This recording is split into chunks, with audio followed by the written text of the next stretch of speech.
Bom dia, boa tarde, boa noite, povo brasileiro, povo angolano, independentemente do fuso horário em que você se encontra.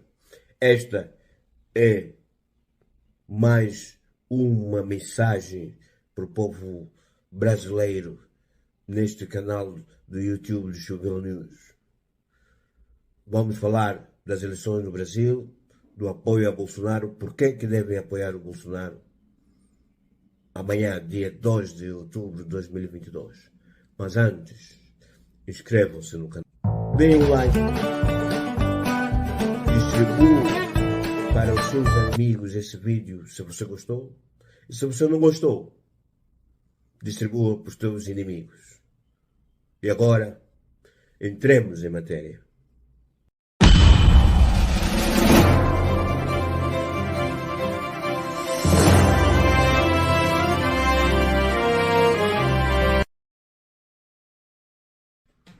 Um povo que tem muita influência da cultura angolana, desde os tempos remotos do comércio triangular entre Angola, Portugal e Brasil, onde navios negreiros atravessavam o Atlântico e vinha de lá muito povo bantu da África Central, da região onde fica hoje Angola. E por isso, povo irmão brasileiro, a minha mensagem, a minha exortação para vocês, hoje, dia 1 de outubro de 2022, é: votem no Bolsonaro, votem no Jair Bolsonaro, porque o Jair Bolsonaro defende os valores da família tradicional. Jair Bolsonaro conseguiu erradicar a pobreza do Brasil em 20% durante o seu mandato difícil, durante a pandemia, durante a seca. Jair Bolsonaro conseguiu diminuir o preço da gasolina, enquanto em todo o mundo se flagela com altos preços da gasolina. Jair Bolsonaro defende a religião. Jair Bolsonaro defende o patriotismo, que é muito mais que o nacionalismo. É só ver o 7 de setembro, como é que houve aquela aglomeração de tanta gente. As pessoas podiam ter festejado 7 de setembro, os 200 anos da independência do Brasil com Portugal, ficando em casa, mas preferiram sair por causa do presidente Bolsonaro. Não há batota que pode vencer a popularidade do Jair Bolsonaro. Lula é ladrão, e o lugar de ladrão é na cadeia. Ele só pode ganhar se houver batota. Por isso, povo brasileiro, fiquem atentos e votem no Jair Bolsonaro, porque há um perigo. Estamos em uma guerra entre o mal e o bem, onde a maldade quer fazer truques de todas as formas para dominarem o mundo, para terem um governo único, um governo mundial. A América Latina está em perigo. Se vocês votam Lula, um dia o Brasil pode estar como Venezuela. Vamos continuar falando aqui sobre as manifestações e os posicionamentos a respeito dessa corrida eleitoral. O jornalista Fernão Lara Mesquita, ex-diretor do jornal O Estado de São Paulo, publicou um vídeo no qual faz um alerta sobre a possível volta do ex-presidente Lula ao governo. Vamos ouvir um trecho desta manifestação do jornalista. Deixa eu me apresentar. Meu nome é Fernão Lara Mesquita. Eu sou jornalista daquela época em que jornalista era contra a censura, liberdade de pensamento e de expressão era sagrado e a imprensa era a instituição mais admirada do Brasil. Pode acreditar, isso já aconteceu e não faz tanto tempo assim. Mas hoje nós estamos mais perto da China, da Rússia, do Irã e de outros países bandidos que só usam a tecnologia da informação como instrumento de opressão do que nunca. O momento é de extremo perigo. O Bolsonaro é mesmo uma ameaça à democracia? Quem foi que ele censurou? Quem foi que ele prendeu? Quem foi que ele desmonetizou? Quem foi que ele proibiu de trabalhar? Foi ele que dissolveu sistematicamente o Congresso Nacional no Mensalão para afogar o poder eleito e plantar no lugar dele esse STF que sem voto nem lei para isso se comporta feito a Inquisição do século XVI, né? E anula, sem dar satisfação para ninguém, qualquer lei ou decisão votada pelos 513 representantes eleitos dos 150 milhões de eleitores brasileiros? Honestamente, ao que é que você está respondendo quando você pensa em votar no Lula ou em anular o seu voto, que a essa altura dá no mesmo?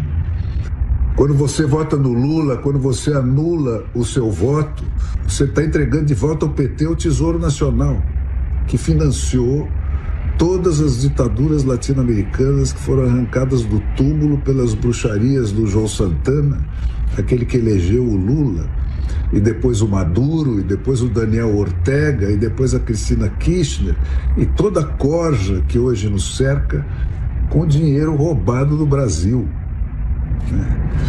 Quando você vota no Lula ou quando você anula o seu voto, você está confirmando o cancelamento do Poder Judiciário brasileiro pela canetada do Dr. Fachin, o advogado dos comícios do MST, que a Dilma enfiou no Supremo para anular a sentença de 9 juízes das 3 instâncias do Judiciário abaixo do STF. Tirar o Lula da cadeia e meter ele na porta da presidência.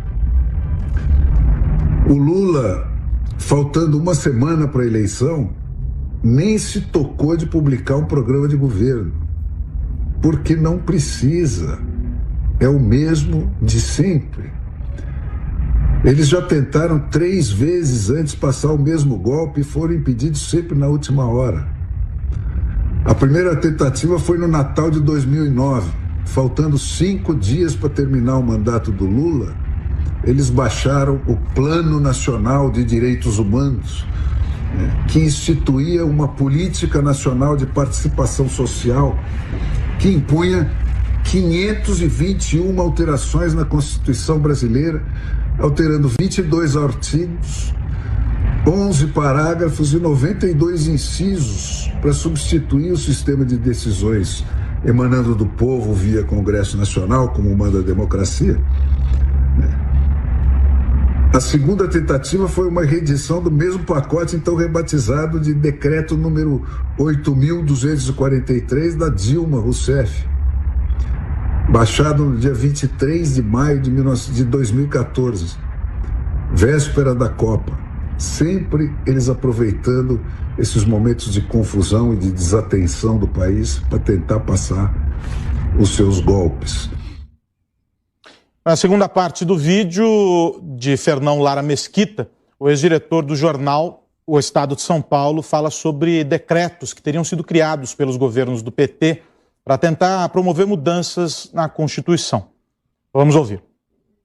Esse pacote mantinha o Congresso aberto porque não podia afirmar que ia fechá-lo, né? Mas sem nenhuma função, porque tudo passaria a ser decidido por plebiscitos convocados pelo presidente da República e decididos por novos mecanismos deliberativos a cargo de movimentos sociais e representantes da sociedade civil organizada. Isso eu estou sendo textual. Eu vou deixar para vocês depois o link onde vocês podem ler palavra por palavra o que eles escreveram e tentaram passar 3 vezes antes de agora. Por esse instrumento, todos os poderes da União e do Ministério Público, assim como os do Judiciário, estariam submetidos a esse tipo de controle social, sempre entre aspas. Todos os instrumentos da Lava Jato, as delações premiadas, as prisões na segunda instância, etc., seriam revogados. E o controle da mídia, a obsessão do Lula, se faria com a atuação da Anatel e da Polícia Federal para impedir perseguições como a que o Lula tinha sofrido. Com o STF e a mídia dominadas, eles desistiram dessa frescura, Não precisava mais. Rodou o Ministério Público. Agora o que vale são as ordens dos Randolphos Rodrigues da vida que o STF executa. Rodaram a Lava Jato, a lei da ficha limpa e a condenação na segunda instância. Rodou a liberdade de imprensa, caçada pelos próprios jornalistas. Mas tinha muito mais que ficou ainda por fazer. O plano instituía uma comissão de direitos humanos nos legislativos, em cada legislativo, estou falando do municipal, do estadual e do federal, em cada uma teria uma comissão de direitos humanos para fazer uma triagem prévia das matérias que eles poderiam ou não processar. Quer dizer, os escolhidos do PT, dos movimentos sociais, que diriam para o legislativo eleito pelo povo o que eles poderiam ou não processar. Eles obrigariam todos os professores do país a fazer um processo, passar por um processo de reeducação. Olha onde vai a coisa. Eles vedam ao judiciário dar sentenças de reintegração de posse das propriedades invadidas, tanto as rurais quanto as urbanas, né? Prerrogativa que se tornaria exclusiva desses movimentos sociais autores das invasões, né? Eles é que decidiriam se e quando as propriedades poderiam ser reivindicadas pelos seus legítimos donos, né? Eles desmontariam as polícias estaduais e criariam uma central única de comando de todas as polícias do país, né? O que seria o tiro de misericórdia no federalismo brasileiro. Então, gente, a coisa já foi longe demais. Ditadura é isso aí, sem tirar nem pôr, né? Se o Brasil mandar o lulismo para onde ele merece, eu não sei quantas décadas perdidas nós vamos levar para nos curarmos de tudo isso, de toda essa doençarada que o PT instilou nas veias do país enquanto ele esteve no poder. Mas se você votar no Lula, votando ou anulando o seu voto, que dá no mesmo, né, você vai estar dizendo, é isso aí, rouba mesmo, prende mesmo, arrebenta mesmo, né? Se sem precisar a coisa já chegou, se sem isso a coisa já chegou onde chegou, imagine se as urnas disserem isso para esse pessoal. Então, gente, atenção, muita atenção. O Brasil nunca esteve tão perto do abismo quanto está hoje, né? Então, antes de apertar aqueles botõezinhos no domingo que vem, pensem muito seriamente no que vocês vão estar fazendo.